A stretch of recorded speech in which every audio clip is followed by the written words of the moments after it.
I'm curious about this because, over time, when you started making a lot of carnivore content, you weren't eating fruit at the time, and then it wasn't recently, but it's for the past, I don't know how long, you started adding more fruit to your diet. So my curiosity is, how do you navigate fruit? Because we've had some individuals that are carnivore that have come on the podcast, and they're like very anti-fruit. How do you yourself navigate fruit? And is there anything that you're adjusting your, I guess, your perspective on as you move forward too? Is there anything like you adding in fruit to your diet that you're experimenting with as far as your diet's concerned? So yeah, the story is that I did strict carnivore for maybe a year and 3/4. And then I ran into all sorts of issues with electrolytes and keto.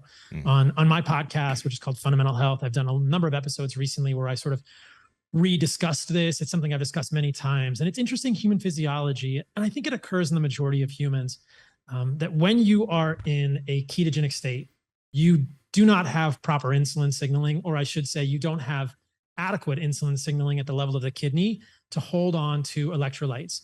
And long term ketosis for most humans will result in pretty severe electrolyte abnormalities: sodium, potassium, chloride, calcium, magnesium, et cetera, because of wasting at the level of the kidney. Mm. In normal nutritional parlance, people think about insulin as a bad thing. And this to me is nutritional reductionism. It's quite frustrating. Insulin is a very powerful, good hormone for humans. And postprandial, after eating, insulin levels rising is a good thing for so many reasons. It affects sex hormone binding globulin by lowering it. It affects sort of resorption and absorption of nutrients, including electrolytes at the level of the kidney. It affects glutathione positively. We need some, I would posit this. I would suggest humans need postprandial insulin signaling the majority of the time to be optimal humans. We can do it in a ketogenic way for some amount of time, but it is, as I've come to believe, and this, is, of course, is an evolution in my opinion, as I'm continuing to learn, long-term ketosis is a suboptimal state for humans. And Mark was telling me this from the beginning. He's like, "Why are you not eating fruit, dude?" But so I incorporated fruit and honey in my diet maybe 2.5, 3 years ago now, Hmm. and continued to check my blood work, wore multiple continuous glucose monitors, checked my fasting insulin probably 6 times over the last 3 years, 2.5 years, C-peptide levels, HSCRP levels. And the fasting insulin is the same as it was when I was strict carnivore. It's 2.4 micro IU per ml. The C-peptide is very low. It's another fragment of insulin that gives you just another indication of your insulin sensitivity. And I think that fasting insulin test is the single greatest mover in our Western medicine. We can talk about that later. And then if you wear a continuous glucose monitor, what you see when I do this is that my fasting blood sugar is lower than on a ketogenic diet. And you get a spike with eating. You get a postprandial glucose and presumably insulin spike, and then it returns to baseline probably within the hour, which is a sign of good insulin sensitivity. This is what we call the glucose area under the curve. We can extrapolate, or at least imagine an insulin area under the curve to correlate with that.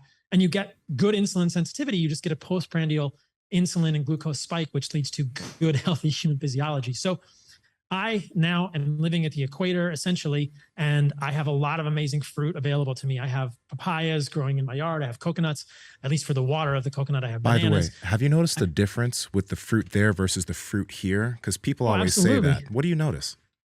Well, it's just better here. Okay. Okay. It's not even a question. Like, I mean, you can, there's like on my way to the beach, I passed 3 mango trees. Mm. You can stop on the side of the road and pick up a mango and eat it off a tree. There's a star fruit tree in my yard, which is an interesting fruit. There's a guy on the side of the road selling fruit. There's multiple farmers markets where you can get fruit that they say is organic. The certifications here are a little bit, who knows, but they say that it's organic. And I try and get as much organic fruit as I can. But I mean, it's the best fruit I've ever had. So I eat as much fruit as I feel like my body is craving. I probably have, I mean, today I will eat a pineapple, an entire pineapple, probably 2 large mangoes. I will have an entire papaya and maybe another half a papaya. And then I'll probably have, maybe 4 tablespoons of honey. So Damn. we're looking at 200 to 300 grams of carbohydrates now for me. and a fasting insulin of 2.4. Oh man, I wish I still had the text messages from my old phone. Oh my God. I told this guy about 300 or 400 carbs. I'm like, just try it for a day. You'll be so shocked what it will do to you. And he's like, fruit is porn. He's like, I'm not going down that rabbit hole. Yeah. Yeah, fruit is pornography. I remember that. Fruit is porn. Stop jerking off over there. Yeah, man. It's interesting. It's good to learn. I mean, it's fucking awesome is what it is. I think it's great. I think it's great. I don't know anybody else on the internet that's like, you know, maybe there's some other people, but you have changed your opinion. You went for something different. You found it to work better for you now, and now you're doing it. It's fucking awesome. And you know that there's a lot of interesting research on fructose and the negative effects of fructose. So we can't deny this.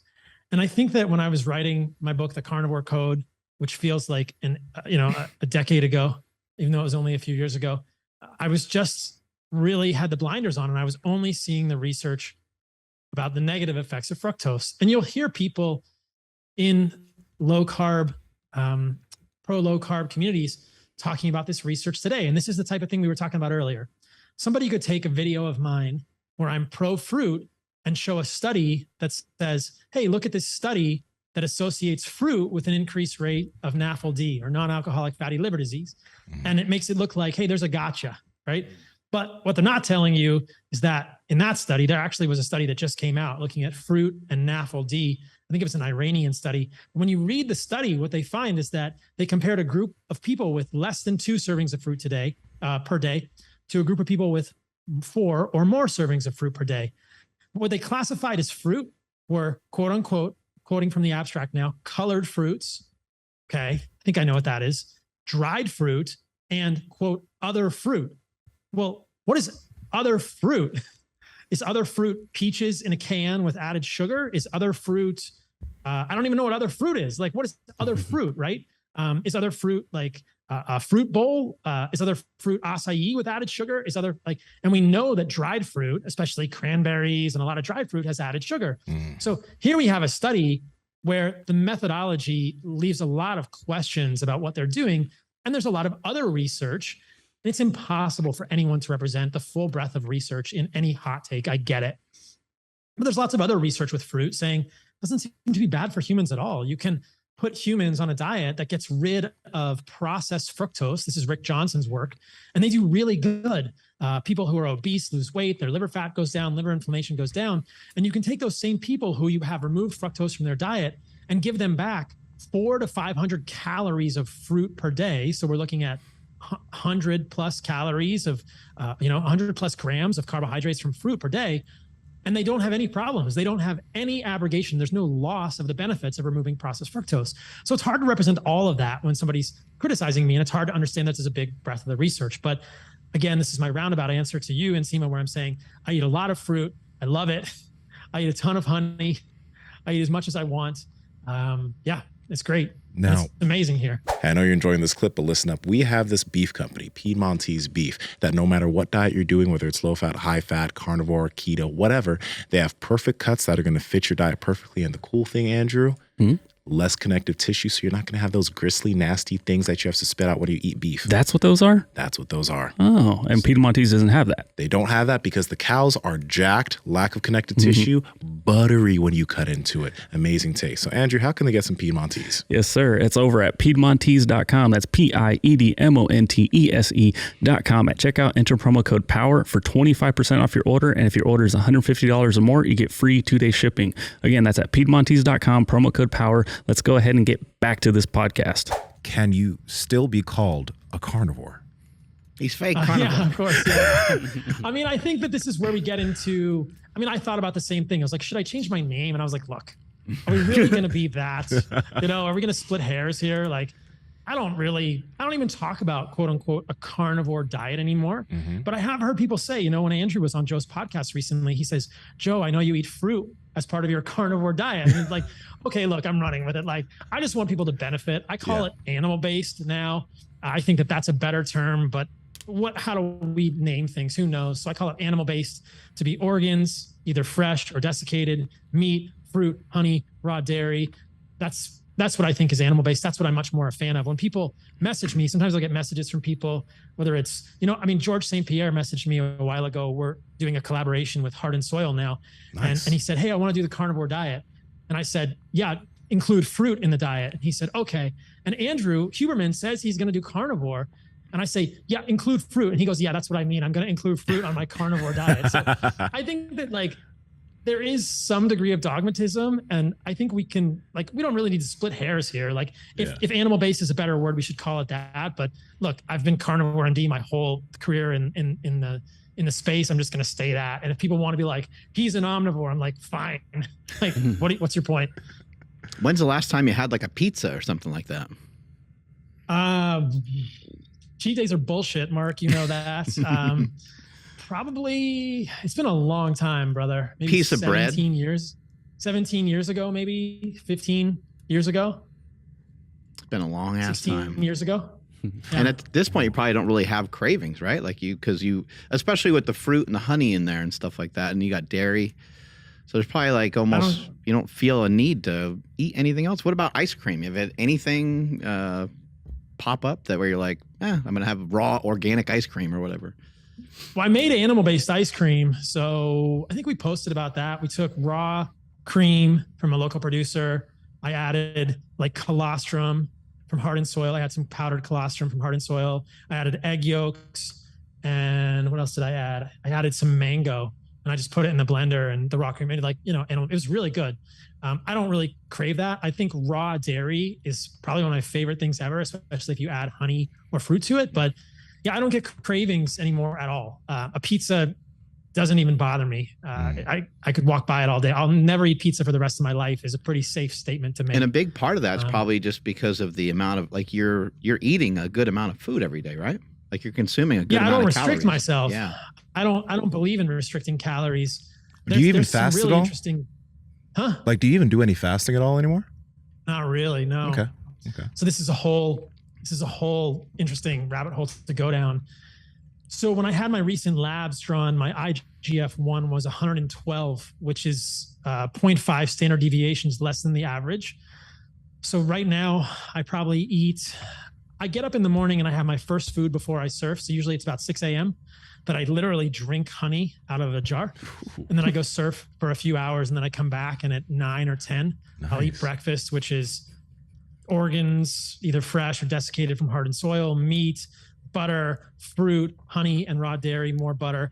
And then I'll eat a second time in the night, and I'll try and finish eating around 5 or 5:30. But I also go to sleep really early here in Costa Rica because it gets dark at 6:15 every day, all year round. Wow. That's nice. Yeah, it's really interesting. The circadian rhythms here are quite fascinating. And the sun comes up at 4:45 or 5. So this morning I was up at 4:45 in the morning.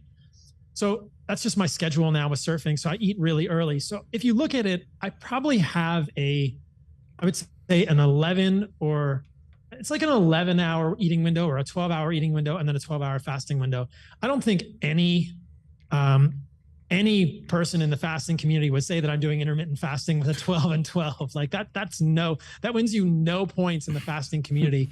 But I don't eat right before I go to sleep, and I'm certainly not eating. I'm not eating in a bigger window than I am fasting, but it's probably reasonably about 11 hours of eating and 13 hours of overnight sleep. Maybe it's 12 and 12 some days, but I don't actually worry about it too much because I'm insulin sensitive. Right? My fasting insulin is 2.4 and my IGF-1 was less. It's less than the average. And I eat, pounds of meat per day, multiple ounces of organs a day, 200 to 300 grams of carbohydrates. People in the quote longevity community, which is just kind of a hilarious thing for me today, would just, they would shit a brick. They would shit I don't even know what they would shit. They would shit a calorie restricted brick. They would shit a Prolon bar or something. Walter Longo's over there crapping his pants with his fasting mimicking bricks. But I want to put this out there in the Twitter space and be like, David Sinclair